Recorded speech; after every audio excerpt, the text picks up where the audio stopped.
जय हिंद। मेरे चैनल में आपका स्वागत है। आज हम जीके के अंतर्गत कुछ महत्वपूर्ण प्रश्न बताएंगे जो आगामी परीक्षाओं की दृष्टि से बहुत महत्वपूर्ण है। आप डेली सुबह मॉर्निंग में अपना टारगेट फिक्स करिए कि आज हमें इतना तैयार करना है, इतना पढ़ना और सारा दिन उस पर फोकस करिए। ऐसा अगर आप डेली करते हैं तो आपकी तैयारी बहुत अच्छी हो जाएगी। आप यकीन मानिए हर एग्ज़ाम फाइट करने लगेंगे। इसीलिए हम कहते हैं कर दिखाओ कुछ ऐसा कि सब करना चाहें आप जैसा। अब देखिएगा पहला प्रश्न, धान फसल का जन्म स्थान इनमें से कौन है?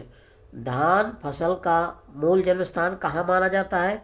जो धान फसल है उसका जन्म स्थान कहाँ हुआ है?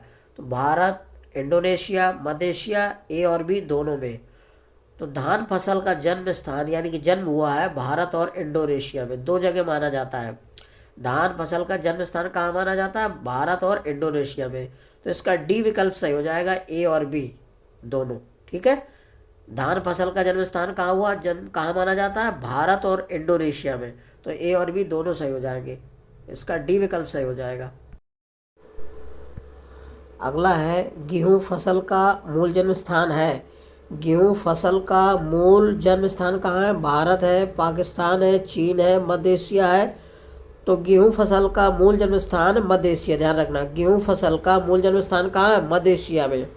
तो इसका डी विकल्प सही हो जाएगा। गेहूं फसल का मूल जन्म स्थान कहाँ है? मध्य एशिया। डी विकल्प सही हो जाएगा, ध्यान रखिएगा। अगला है, मक्का फसल का जन्म किस देश में हुआ? ऑस्ट्रेलिया में, चीन में, पाकिस्तान में, मध्य अमेरिका में। तो मक्का फसल का जन्म जो है मध्य अमेरिका में हुआ है। मक्का फसल का जन्म किस देश में हुआ है? मध्य अमेरिका में, या अमेरिका, ध्यान रखना। मक्का फसल का जन्म किस देश में हुआ है? मध्य अमेरिका में। डी विकल्प सही हो जाएगा इसका। अगला है, रबड़ फसल का जन्म किस देश में हुआ? रबड़ फसल का जन्म किस देश में हुआ? तो ब्राज़ील, दक्षिण अमेरिका, पेरू, अफ्रीका, मैक्सिको। तो रबड़ फसल का जन्म किस देश में हुआ है? ये हुआ है ब्राज़ील में, दक्षिण अमेरिका में, ध्यान रखना। रबड़ फसल का जन्म स्थान कहाँ है? ये जन्म कहाँ हुआ है, किस देश में? तो ब्राज़ील, दक्षिण अमेरिका में हुआ है। रबड़ फसल का जन्म किस देश में हुआ है? तो ब्राज़ील, दक्षिण अमेरिका में। दक्षिण अमेरिका में ब्राज़ील पड़ता है तो वहाँ हुआ है। पहला विकल्प सही हो जाएगा इसका। अगला है, गन्ना फसल किस देश की मूल फसल है? गन्ना फसल किस देश की मूल फसल है? तो भारत की, चीन की, इंडोनेशिया की, पेरू की। तो गन्ना फसल भारत की मूल फसल है। गन्ना फसल भारत देश की मूल फसल है, ध्यान रखना। गन्ना कहाँ का मूल फसल है? तो भारत की। तो पहला विकल्प सही हो जाएगा इसका। गन्ना फसल किस देश की मूल फसल है? भारत की। पहला विकल्प सही हो जाएगा। अगला है, रबड़ फसल का जन्म किस देश में हुआ? रबड़ फसल का जन्म किस देश में हुआ? तो ब्राज़ील, दक्षिण अमेरिका, पेरू, अफ्रीका, मैक्सिको। तो रबड़ फसल का जन्म किस देश में हुआ है? ये हुआ है ब्राज़ील में, दक्षिण अमेरिका में, ध्यान रखना। रबड़ फसल का जन्म स्थान कहाँ है? ये जन्म कहाँ हुआ है, किस देश में? तो ब्राज़ील, दक्षिण अमेरिका में हुआ है। रबड़ फसल का जन्म किस देश में हुआ है? तो ब्राज़ील, दक्षिण अमेरिका में। दक्षिण अमेरिका में ब्राज़ील पड़ता है तो वहाँ हुआ है। पहला विकल्प सही हो जाएगा इसका। अगला है, गन्ना फसल किस देश की मूल फसल है? गन्ना फसल किस देश की मूल फसल है? तो भारत की, चीन की, इंडोनेशिया की, पेरू की। तो गन्ना फसल भारत की मूल फसल है। गन्ना फसल भारत देश की मूल फसल है, ध्यान रखना। गन्ना कहाँ का मूल फसल है? तो भारत की। तो पहला विकल्प सही हो जाएगा इसका। गन्ना फसल किस देश की मूल फसल है? भारत की। पहला विकल्प सही हो जाएगा।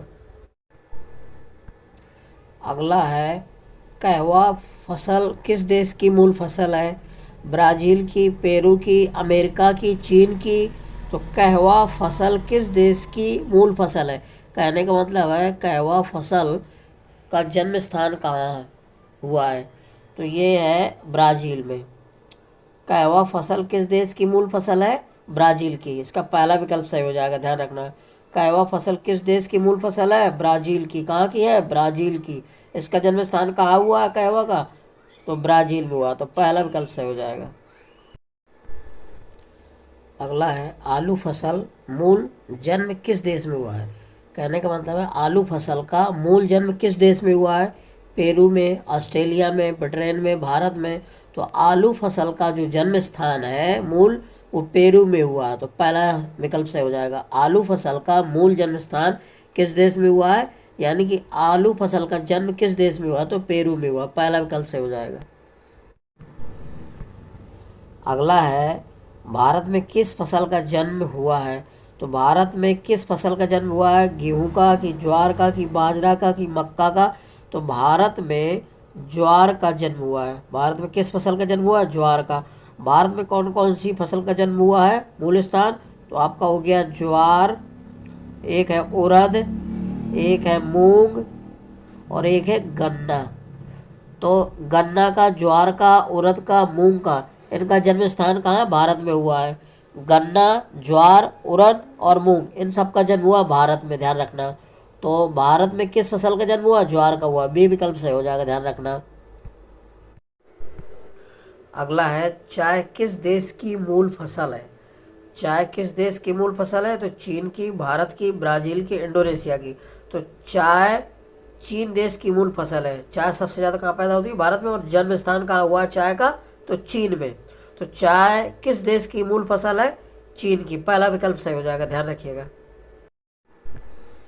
अगला है, टमाटर फसल की उत्पत्ति किस देश में हुई है। टमाटर फसल की उत्पत्ति किस देश में हुई है, मैक्सिको, इराक, दक्षिण अमेरिका, पेरू। तो टमाटर फसल की उत्पत्ति मैक्सिको में हुई है। पहला विकल्प सही हो जाएगा। टमाटर की उत्पत्ति कहाँ हुई है, मैक्सिको में, ध्यान रखना। पहला विकल्प सही हो जाएगा। अगला है, मसूर फसल का जन्म स्थान है। मसूर फसल का जन्म स्थान कौन है, चीन है, भारत है, अमेरिका है, पाकिस्तान है। तो मसूर फसल का जन्म स्थान है चीन। पहला विकल्प सही हो जाएगा। मसूर फसल का जन्म स्थान कहाँ है, मसूर का, तो चीन है। पहला विकल्प सही हो जाएगा, चाइना। अगला है, तंबाकू फसल का मूल स्थान है दक्षिण अमेरिका, चीन, भारत, मध्य एशिया। तो तंबाकू फसल का मूल जन्म स्थान है दक्षिण अमेरिका। पहला विकल्प सही हो जाएगा। तंबाकू फसल का मूल जन्म स्थान कौन है, तो दक्षिण अमेरिका है। तंबाकू फसल का मूल जन्म स्थान कौन है, दक्षिण अमेरिका। पहला विकल्प सही हो जाएगा, ध्यान रखिएगा। अगला है, सोयाबीन फसल की उत्पत्ति किस देश में हुई। सोयाबीन फसल की उत्पत्ति किस देश में हुई है, चीन में, अमेरिका में, अफ्रीका में, ऑस्ट्रेलिया में। तो सोयाबीन फसल की उत्पत्ति चीन देश में हुई है। सोयाबीन फसल की उत्पत्ति किस देश में हुई है, चीन में हुई है। तो इसका पहला विकल्प सही हो जाएगा, ध्यान रखना। सोयाबीन फसल की उत्पत्ति किस देश में हुई है, चीन में। इसका पहला विकल्प सही हो जाएगा। अगला है, अरहर फसल की उत्पत्ति किस देश में हुई है। अरहर फसल की उत्पत्ति किस देश में हुई है, अफ्रीका, अमेरिका, इंडोनेशिया, भारत। तो अरहर फसल की उत्पत्ति कहाँ हुई है, अफ्रीका में हुई है। पहला विकल्प सही हो जाएगा। अरहर फसल की उत्पत्ति किस देश में हुई है, अफ्रीका में। इसका पहला विकल्प सही हो जाएगा, ध्यान रखिए। अरहर फसल की उत्पत्ति किस देश में हुई है, अफ्रीका में। तो पहला विकल्प सही हो जाएगा इसका। अगला है, अफ्रीका में किन किन फसलों की उत्पत्ति हुई है, बाजरा, अरहर, मक्का, ए और बी दोनों। तो अफ्रीका में बाजरा और अरहर दोनों की उत्पत्ति हुई, ध्यान रखना। अफ्रीका में बाजरा और अरहर दोनों फसलों की उत्पत्ति हुई है। इसका मूल स्थान क्या है, अफ्रीका, बाजरा और अरहर का। तो ए और बी, डी विकल्प सही हो जाएगा। दोनों ए और बी दोनों, डी विकल्प सही हो जाएगा, ध्यान रखना। अफ्रीका में अरहर और बाजरा दोनों फसलों की उत्पत्ति हुई है। तो डी विकल्प सही हो जाएगा। अगला है, ऋतुओं के आधार पर फसलों को वर्गीकरण। तो ऋतुओं के आधार पर फसलों को 3 भागों में बांटा गया है। 3 भागों में वर्गीकरण किया गया है। नंबर 1, रबी की फसल, खरीफ की फसल, जायद की फसल। तो ऋतुओं के आधार पर फसलों को 3 भागों में बांटा गया है। रबी की फसल, खरीफ की फसल, जायद की फसल। रबी की फसलें, तो रबी की फसलों को अक्टूबर और नवंबर में बोया जाता है और मार्च और अप्रैल में काटा जाता है। तो जो रबी की फसलें होती हैं, पूछा जाता है कि रबी की फसलों की बुआई कब होती है, किस महीने में। तो अक्टूबर और नवंबर में बोया जाता है, बुआई की जाती है, और मार्च और अप्रैल में इनको काटा जाता है। इनकी कटाई कब की जाती है इन फसलों की, मार्च और अप्रैल के महीने में, ध्यान रखना। रबी की फसलों को अक्टूबर नवंबर में बोया जाता है और मार्च अप्रैल में काटा जाता है। अब रबी की प्रमुख फसलें कौन होती हैं, तो गेहूँ है, जौ है, चना है, मटर है, सरसों है, आलू है, राई है, मसूर है, अलसी है। तो रबी की प्रमुख फसलें मानी जाती हैं कौन कौन सी? गेहूं है, जौ है, चना, मटर, सरसों, आलू, राई, मसूर और अलसी, ध्यान रखिएगा। अगला है खरीफ की फसल। इन फसलों को जून जुलाई में बोया जाता है। खरीफ की फसलें कब बोई जाती हैं? जून जुलाई में। पूछा जाता है अक्सर कि खरीफ की फसलों कब बोया जाता है, तो जून जुलाई में बोया जाता है। और नवंबर दिसंबर में इनकी कटाई की जाती है। खरीफ की फसलों को कब काटा जाता है? नवंबर दिसंबर के महीने में, ध्यान रखना। खरीफ की फसलों को नवंबर दिसंबर में कटाई की जाती है। और खरीफ की फसलों को बोया कब जाता है? जून जुलाई में। अब खरीफ की प्रमुख फसलें कौन कौन सी है? धान है, गन्ना है, तिलहन है, ज्वार है, बाजरा है, मक्का है, अरहर है, मूंग है, उड़द है, सोयाबीन, मूंगफली, कपास, सन, कुल्थी, जूट, तुअर। ये सभी खरीफ की फसलें होती हैं। कौन कौन सी? धान है, गन्ना है, तिलहन है, ज्वार है, बाजरा है, मक्का है, अरहर है, मूंग है, उड़द है, सोयाबीन, मूंगफली, कपास, सन, कुल्थी, जूट और तुअर। ये सभी खरीफ की फसलें होती हैं, ध्यान रखिएगा। अगला प्रकार भाग है जायद फसलें। इन फसलों को मई जून में बोया जाता है। जायद फसलें कब बोई जाती है? मई जून में बोई जाती हैं। और कटाई कब की जाती है? जुलाई अगस्त में, ध्यान रखना। तो जायद फसलों को मई जून में बोया जाता है और जुलाई अगस्त में काटा जाता है। अब जायद की प्रमुख फसलें कौन कौन सी हैं? तो राई है, मक्का है, जूट है, मंडुआ है, रागी जिसको बोला जाता है, मंडुआ को रागी बोला जाता है, सूरजमुखी, मक्का है, धान है, हरा चारा, हरे चारे वाली घास होती है, जो हरे चारे वाली घास होती है जानवरों के लिए, वो बोई जाती है। हरी साग सब्जियाँ जितनी खीरा, ककड़ी, तरबूज, खरबूज, ठीक है, ये सभी हरी साग सब्जियाँ और तरबूज, खरबूज, ककड़ी, ये सभी जायद फसलें हैं, ध्यान रखना। इनको मई जून में बोया जाता है और जुलाई अगस्त में काटा जाता है, ठीक है। यदि मेरा वीडियो आपको अच्छा लग रहा है तो मेरे वीडियो को लाइक और सब्सक्राइब अवश्य करिए। जय हिंद।